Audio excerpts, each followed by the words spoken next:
So, pag hindi rin naman maayos yung pa-eksena mo, hindi mo mababato yun eh. Tama ba, Direk? No, Ruby, with all honesty, it's true. She was so good here as the patonera. Tama ba? Yes. Siya eh, siya ang nakahawak sa akin. Ako naman, touch na touch, kasi ito, totoo ha, yung pinabababa sa jeep, kasi hindi ka mukha. Ay, Alam mo, hindi ka mukha. Fabiola Pascal. Yung, alam mo, bakit, alam nyo, nangyayari, bakit, ba't ko lang kinukuha niya, kamukha ni Pokwang yan. I mean, akala nyo lang comedy, nangyayari po yan sa totoong buhay. Nandun na sa set niya, bakit yan? Out yan! Andun na sa set niya yung talent. Believe you me. Pwera pa yan, pag nagkamali, yung nangyari sa akin.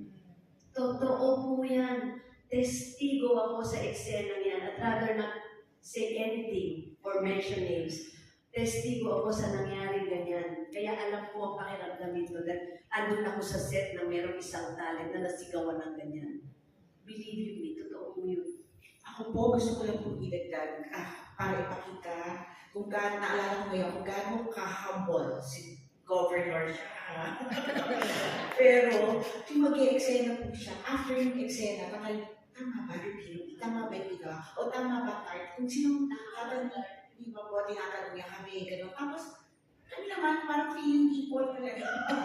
O, kakapal ang mukha namin na, sasabihin talaga namin, ay, Ate V, parang ganito, Ate V, ganyan. Nakikinig siya. I mean, kaya napakahakaw, talagang full of humility because you could see the actress kung paano niya po gusto talagang maisabuhay ng makatotohanan ang isang napakahalagang karakter sa industriya, sa pelikula.